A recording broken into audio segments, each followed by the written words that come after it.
ರಾಜ್ಯದಲ್ಲಿ ಸಾಲು ಸಾಲು ಬೆಲೆ ಏರಿಕೆಯ ವಿರುದ್ಧ ಬಿಜೆಪಿ ಅಹೋರಾತ್ರಿ ಧರಣಿ ನಡೆಸಿದೆ. ನಿನ್ನೆ ರಾತ್ರಿ ಫ್ರೀಡಂ ಪಾರ್ಕ್ನಲ್ಲಿ ಬಿಜೆಪಿ ನಾಯಕರು ಧರಣಿ ನಡೆಸಿದರು. ಸರ್ಕಾರದ ವಿರುದ್ಧ ಆಕ್ರೋಶದ ಕಹಳೆ ಮೊಳಗಿಸಿದರು. ಬಿಜೆಪಿ ರಾಜ್ಯಾಧ್ಯಕ್ಷ ಬಿವೈ ವಿಜಯೇಂದ್ರ ನೇತೃತ್ವದಲ್ಲಿ ಹೋರಾಟವನ್ನು ಕೈಗೊಳ್ಳಲಾಯಿತು.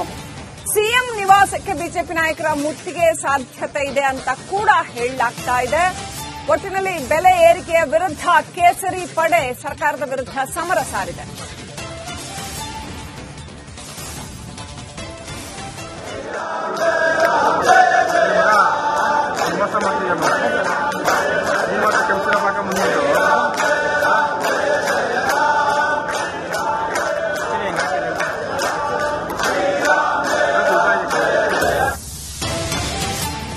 ರಾಜ್ಯ ಸರ್ಕಾರದ ವಿರುದ್ಧ ಬಿಜೆಪಿ ಎರಡನೇ ದಿನದ ಹೋರಾಟ ಕೂಡ ಮುಂದುವರೆದಿದೆ. ಕಾಂಗ್ರೆಸ್ ಸರ್ಕಾರದ ವಿರುದ್ಧ ವಿಜಯೇಂದ್ರ ಮತ್ತೆ ವಾಗ್ದಾಳಿ ನಡೆಸಿದ್ದಾರೆ. ನಮ್ಮ ಹೋರಾಟವನ್ನ ಜನರೆದುರು ತಗೊಂಡು ಹೋಗ್ತೀವಿ. ಸಿದ್ದರಾಮಯ್ಯ ಸರ್ಕಾರದ ಸುಲಿಗೆಯನ್ನ ಜನರ ಮುಂದೆ ಬಿಚ್ಚಿಡ್ತೀವಿ. ಏಪ್ರಿಲ್ 7ನೇ ತಾರೀಕಿಂದ ಜನಾಕ್ರೋಶ ಯಾತ್ರೆ ಆರಂಭವಾಗಲಿದೆ ಅಂತ ಬಿವೈ ವಿಜಯೇಂದ್ರ ಕಿಡಿಕಾರಿದ್ದಾರೆ. ನಿನ್ನೆಯಿಂದ ಪ್ರಾರಂಭ ಆಗಿರ್ತಕ್ಕಂಥ ಭಾರತೀಯ ಜನತಾ ಪಾರ್ಟಿಯ ಅಹೋರಾತ್ರಿ ಧರಣಿ ಇವತ್ತು ಕೂಡ ಮುಂದುವರೆದಿದೆ. ರಾಜ್ಯದ ಜನ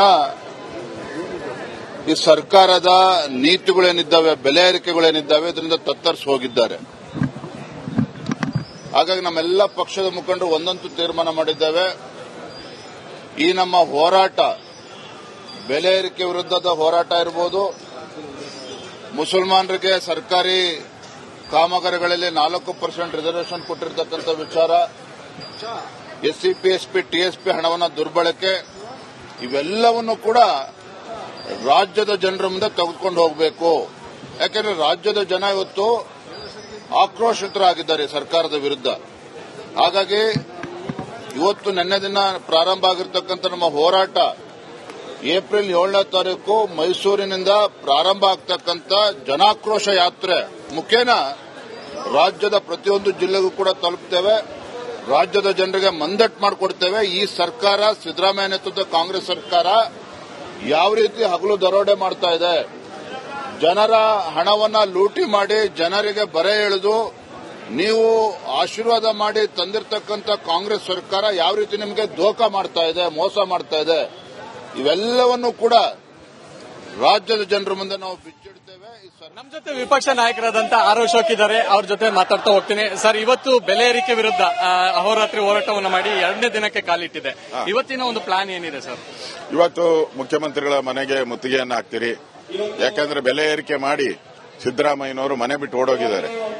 ಅದರಿಂದ ಇಲ್ಲಿ ಬೆಲೆ ಏರಿಕೆಗೆ ಕಾಂಗ್ರೆಸ್ ಸರ್ಕಾರನೇ ಕಾರಣ. ಇದರಲ್ಲಿ ಕೇಂದ್ರ ಸರ್ಕಾರದ ಏನು ಪಾತ್ರನೇ ಇಲ್ಲ. ಸುಮ್ಮನೆ ಬೊಗಳೆ ಬಿಡ್ತಾ ಇದ್ದಾರೆ ಅಷ್ಟೇ. ಇಲ್ಲಿ ಡೀಸೆಲ್ ಬೆಲೆ ಏರಿಕೆ ಮಾಡಿರೋದು ರಾಜ್ಯ ಸರ್ಕಾರ, ಕೇಂದ್ರ ಸರ್ಕಾರ ಅಲ್ಲ. ಅದನ್ನ ಕಾಂಗ್ರೆಸ್ ಅವರು ಅರ್ಥ ಮಾಡ್ಕೋಬೇಕು. ಮತ್ತೆ ಹಾಲಿನ ಬೆಲೆ ಏರಿಕೆ ಮಾಡಿಕೊಂಡು ಇವತ್ತು ರೈತರಿಗೂ ಮೋಸ ಮಾಡ್ತಾ ಇದ್ದಾರೆ, ಜನಗಳಿಗೂ ಮೋಸ ಮಾಡ್ತಾ ಇದ್ದಾರೆ.